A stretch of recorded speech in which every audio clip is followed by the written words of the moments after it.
Hello दोस्तों, कैसी हैं आप लोग। उम्मीद है बेहतर होंगे। जैसा कि आप लोगों को पता है कि बीपीएससी की तरफ से कल के दिन में एक लेटर जारी हुआ था जिसमें ये कहा गया था कि माध्यमिक एवं उच्च माध्यमिक के को जो है ये अपडेट करने का मौका दिया जा रहा है 1 से 9 तक। जो भी त्रुटियाँ 1 से 3 तक, सॉरी 1 से 3 तक जो है 2-3 दिन दिया गया था कि जो भी आप ये फॉर्म फिलअप करने में जो भी आप गलती किए हैं, जो भी त्रुटि कर चुके हैं, आप वो उनको सुधार करने का मौका दिया था एक मरतबा फिर से।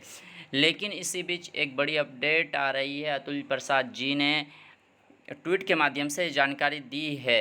अगर आप पिछले वीडियो को नहीं देखे हैं कि क्या क्या अपलोड क्या क्या सही कर सकते हैं, वो अपने पिछले वीडियो में हमने बताया है और वैसे इस लेटर में भी दिया हुआ है।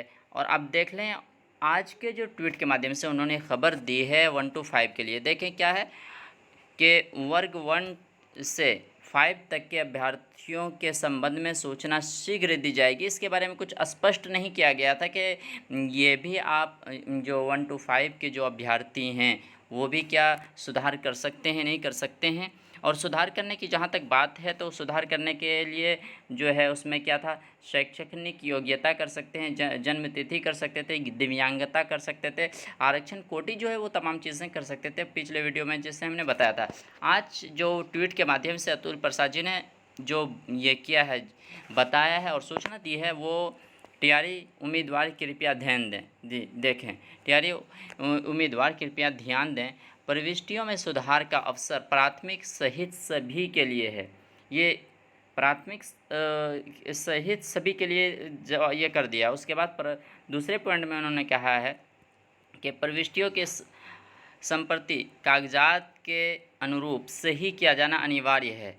और तीसरी बात इन्होंने ये कही कि अब कोई भी जमा किया गया दस्तावेज बदल नहीं सकते। मतलब ये लेटर में भी जारी एकदम बिल्कुल स्पष्ट रूप से कह दिया गया था कि जो भी आप अपलोड किए हैं, जी जो भी आप डॉक्यूमेंट अपलोड किए हैं उसको चेंज तो नहीं कर सकते, लेकिन जो उसमें लिखे हैं आप तो उसको अपने डॉक्यूमेंट के अनुसार, जी कागजात के अनुरूप ही करना होगा। आपको जो डॉक्यूमेंट अपलोड किए हैं उसके अनुरूप ही करना होगा। ऐसा नहीं है कि कागज़ आपके डॉक्यूमेंट में कुछ और लिखा है और आप उसमें कुछ और लिखे हैं तो इससे जो है आप लोगों जो सदस्यता कह सकते हैं उनको उम्मीदवारी ख़त्म भी रद्द भी कर दी जा सकती है और लेटर के आखिर में लिखा तो उसके ऊपर कार्रवाई की जा सकती है। और दूसरा ट्वीट जो उन्होंने कहा है चौथे नंबर में कि प्राथमिक उम्मीदवारों को बाद में सूचित किया जाएगा कि वो अपने बीएड जी प्रमाण पत्रों को डीएलएड से कैसे बदलें। मतलब कहीं ना कहीं कुछ लोग ऐसे हैं जो कि बीएड और डीएलएड दोनों कर रखे हैं, तो उन्होंने बीएड से क्या फॉर्म फिलअप कर रखा है। जैसा कि आप लोगों को पता है सुप्रीम कोर्ट ने जैसे कि जजमेंट दिया है और रोज़ कुछ ना कुछ सूचना आ रही है, इसीलिए वो लोग सोच रहे हैं कि हम डीएलएड में अपने आप को डाल दें, क्योंकि मेरे पास जब ऑप्शन है तो क्यों ना करें। तो अतुल प्रसाद जी ने ये कहा है कि शीघ्र ही उसके बारे में कुछ बता देंगे कि वो कि कैसे अपने डीएलएड या बीएड के प्रमाण पत्र को डीएलएड में कैसे चेंज करेंगे और कैसे अपडेट करेंगे, उसके बारे में जल्द ही बता देंगे।